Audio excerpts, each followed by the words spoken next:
राधे राधे दोस्तों, जय श्री कृष्णा। कैसे हो आप सब? स्वागत है आपका ज्ञान भक्ति चैनल में। श्री कृष्ण जन्माष्टमी की आप सभी को बहुत बहुत शुभकामनाएं।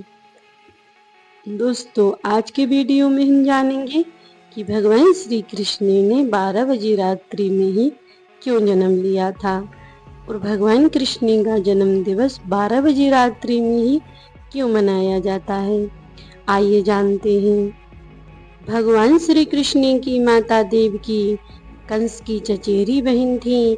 जब देवकी का विवाह वसुदेव के साथ होने लगा तब आकाशवाणी हुई कि हे कंस, देवकी की 8वीं संतान तुम्हारे विनाश का कारण बनेगी। यह सुनकर कंस अत्यंत घबरा गया और वह देवकी का वध करने लगा। देवकी का वध न हो इसीलिए वासुदेव ने कह दिया कि मैं अपनी 8वीं संतान तुम्हारे लिए दे दूंगा, लेकिन तुम देवकी का वध मत करो। इस प्रकार कंस ने देवकी वासुदेव को कारागार में डाल दिया और जब उसकी संतान होती थी तो वह मारता जाता था। जब प्रथम संतान हुई थी वासुदेव की तो वासुदेव ने कंस को दिया तो उसने मारने से मना कर दिया। इस पर नारद जी आए और कहने लगे, हे कंस, यदि इस साइड से गिनोगे तो 8 हो जाएंगे और उधर से गिनोगे तो 8 हो जाएंगे, इसीलिए पहला पुत्र भी 8वां पुत्र हो सकता है। यह सुनकर कंस घबरा गया और उसने पहली संतान का भी वध कर दिया। इस प्रकार कंस 8वीं संतान को मारता गया। जब समय आया तब भगवान श्री कृष्ण ने अवतार लिया। भादों की कृष्ण अष्टमी को भगवान श्री कृष्ण का मध्यरात्रि 12 बजे जन्म हुआ था। मध्यरात्रि 12 बजे भगवान श्री कृष्ण का जन्म क्यों हुआ था? क्योंकि भगवान श्री कृष्ण चंद्रवंशी हैं और जब चंद्रमा की किरणों के उदित हो गया था तभी भगवान श्री कृष्ण का जन्म हुआ था।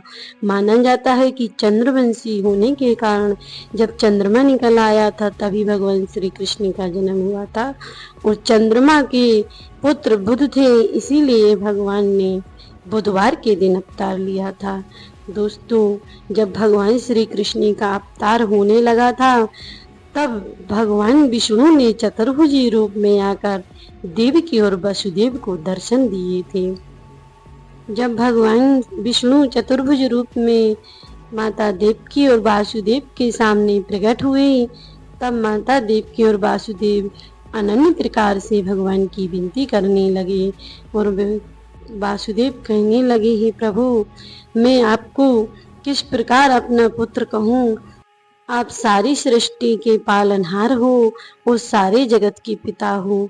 तब भगवान ने अपनी माया रची और वासुदेव से कहने लगे, हे वासुदेव, तुम मेरे लिए मैं शिशु रूप में हो जाऊं तो गोकुल में छोड़ आना। तब वासुदेव कहने लगे, हे प्रभु, यहाँ पर इतनी निगरानी है, कंस का कड़ा पहरा है, मैं आपको गोकुल में कैसे ले जाऊंगा? तब भगवान विष्णु बोले, तुम उसकी चिंता मत करो, तुम सिर्फ ले जाने की तैयारी करो। भगवान विष्णु ऐसा कहकर श्री कृष्ण अवतार में शिशु रूप में हो गए और वासुदेव भगवान श्री कृष्ण को गोकुल ले जाने लगी तो कंस के जितने पहरेदार थे सब सो गए। कंस भी गहरी निद्रा में सो गया और सारे दरवाजे अपने आप खुल गए। वासुदेव ने एक टोकरी में भगवान श्री कृष्ण को रखा और गोकुल ले जाने लगे तो जमुना जी भगवान श्री कृष्ण के पैर छूने के लिए इतनी बड़ी कि वासुदेव जमुना जी में डूबने लगे। यह देखकर भगवान श्री कृष्ण ने अपना चरण स्पर्श जमुना जी को दे दिया। तब वह नीचे हो गई और वासुदेव आसानी से जमुना पार करके गोकुल पहुँचे। वहाँ पर गोकुल में वासुदेव ने कृष्ण को नंद बाबा के यहाँ रख दिया और उनकी जो कन्या थी उसको लेकर अपने कारागार में वापस आ गए। और वहाँ पर जब नंद भवन में सुना कि नंद जी के यहाँ लाला हुआ है तब वहाँ नाना प्रकार के बधावे बजने लगे। यशोदा मैया और नंद बाबा अत्यंत खुशी से झूमने लगे। और यहाँ पर जब वासुदेव उस कन्या को लेकर आए तब कंस ने उस कन्या का वध करना चाहा तो वह युग माया बनकर आकाश चली गई और कंस से कहने लगी कि तुम्हें मारने वाला गोकुल में पैदा हो गया है। तो दोस्तों, यह थी भगवान श्री कृष्ण की जन्म की कथा। भगवान श्री कृष्ण ने अर्धरात्रि में क्यों जन्म लिया? आपको यह कथा कैसी लगी कमेंट करके ज़रूर बताइएगा। और यदि वीडियो अच्छी लगी हो तो एक लाइक अवश्य कर देना और कमेंट बॉक्स में जय श्री कृष्ण जरूर लिख देना। तो मिलते हैं नेक्स्ट वीडियो में, तब तक के लिए जय श्री कृष्ण, राधे।